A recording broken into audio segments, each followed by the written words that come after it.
ఆంధ్రాలో మీకు అత్యంత సన్నిహితుడు, మీ మిత్రుడు పవన్ కళ్యాణ్ డిప్యూటీ మంత్రి. అట్లాగే 4 శాఖలు నిర్వహిస్తున్నారు. దీని పట్ల మీ స్పందనేంటి? స్పందనే ఉన్నదండి. ఆయన అక్కడ హామీలు పూర్తి చేయమను, అక్కడికి ఇచ్చిన హామీలు పూర్తి చేయమను. ఇక్కడ నేను చూసిన ఏదో పేపర్లో బీజేపీతో పోతారే, ఎందుకయ్యా బాబు మీకెందుకు? నువ్వు అక్కడ ఇచ్చినావు ప్రజలు నీ ప్రేమ మీద. నీది చంద్రబాబు కలయికతోటి ఆడ పవర్ వచ్చింది కనుక తప్పనిసరిగా అక్కడ కవర్ చేసుకోవాలి. అదేవిధంగా ఆయన ఎవరు కేసీఆర్ టీఆర్ఎస్ తీసి బీఆర్ఎస్ పెట్టిండు. బీఆర్ఎస్ పెట్టిన తర్వాత మహారాష్ట్ర పోయిండు, దుకాణం బంద్ అయింది. అందుగురించి దయచేసి నువ్వు ఇచ్చిన హామీలు పూర్తి చేసుకో. అదేవిధంగా ఇంకో కోరిక, దామోదరం సంజీవ్ గారి ట్రస్ట్కు నేను చైర్మన్గా ఉన్న ఆయన ఏమన్నాడు, ఆయన శృతి భవన్ గురించి ₹1 కోటి ఇస్తా అన్నాడు. ఇంతవరకు ఇవ్వలే. దాన్నైనా పూర్తి చేయండి. అదేవిధంగా జగన్మోహన్ రెడ్డి కూడా 2 కోట్లు అన్నాడు, ఆయన ఇవ్వలే. కనుక ఆయన అలాంటి ఆ ప్రాంతంలో ఏదైతే ఇచ్చిన మాట నిలబెట్టుకుంటే నీకు మంచి పేరు వస్తుంది. ఇవన్నీ పొలిటికల్గా ఏదో లోకల్ బాడీలో కూడా నేను నిలబడతా ఇక్కడ అంటే ఎందుకే ఇవన్నీ కింది లెవెల్లో బాగుండదు. తర్వాత నువ్వు ఏదైతే నీకున్న ఇమేజ్ పోకుండా నువ్వు ఆ ప్రాంతంలో ఇచ్చిన మాట 5 ఏళ్ళు నడిపించిన తర్వాత అప్పుడు నువ్వు ఆలోచన చేయమని నేను కోరుతున్నా.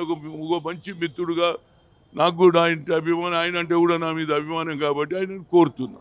పవన్ కళ్యాణ్ కలిసే అవకాశం ఉందా? తప్పనిసరిగా నేను దాని మీద పోయి అడుగుతా కదా. దామోదరం సంజీవ ₹1 కోటి ఏమైనాయి ఇస్తాను నువ్వు, ఆయన పెద్ద నాయకుడు అన్నావు కనుక దాన్ని పూర్తి చేయమని అడుగుతా. అదేవిధంగా ఈ మాట కూడా చెప్తా, నువ్వు ఇచ్చిన మాట ప్రజలకు ఇచ్చిన హామీలు నమ్మిండు. నువ్వు అన్ని సీట్లు గెలిచినాయి, నువ్వు ఉప ముఖ్యమంత్రి, నువ్వు అక్కడ ప్రజలకు న్యాయం చేయమని, స్పెషల్ స్టేటస్ తెచ్చుకోమని, అదేవిధంగా విశాఖ ఉక్కును కాపాడమని చెప్తున్నా. ప్రైవేట్ పరంగా ఈ 2 ఆయన మెయిన్ ఇష్యూన్నాయి.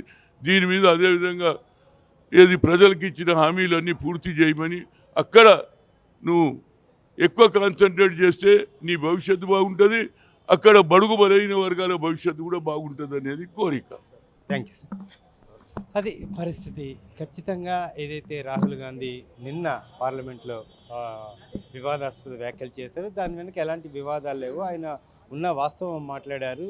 కావాలనే బీజేపీ నాయకులు రాద్ధాంతం చేస్తున్నారనే అంశాన్ని కాంగ్రెస్ సీనియర్ నాయకులు బి హనుమంతరావు చెప్పుకొస్తున్నారు. అంతేకాకుండా ఒక ఆమోదయోగ్యమైన చర్చలు ఇటు తెలంగాణ ముఖ్యమంత్రి రేవంత్ రెడ్డి కానీ ఇటు ఆంధ్ర ముఖ్యమంత్రి చంద్రబాబు మధ్య కానీ ఒక ఆరోగ్యకరమైన వాతావరణంలో ఆమోదయోగ్యమైన చర్చలు జరగాలి ఇరు రాష్ట్ర ప్రయోజనాల గురించి అనే అంశాన్ని చెప్పుకొస్తున్న పరిస్థితి కనిపిస్తోంది. ఇక చివరిగా పవన్ కళ్యాణ్కి మంచి భవిత్యం ఉంది. ఆయన ఏదైతే గతంలో ఎన్నికల హామీల్లో చెప్పారో అవన్నీ నెరవేర్చే దిశగా అడుగులు వేయాలి అనే అంశాన్ని చెప్పుకొచ్చారు. ఇక దామోదర సంజీవయ్య మాజీ ముఖ్యమంత్రి విషయంలో పవన్ కళ్యాణ్ ఇచ్చిన వాగ్దానం నెరవేర్చే అంశంలో ఆయన్ని సంప్రదించబోతున్నాను అనే అంశాన్ని కూడా వి హనుమంతరావు స్పష్టం చేస్తున్న పరిస్థితులు కనిపిస్తున్నాయి. కెమెరా పర్సన్ రాజాతో హరికృష్ణ, వన్ ఇండియా తెలుగు, హైదరాబాద్.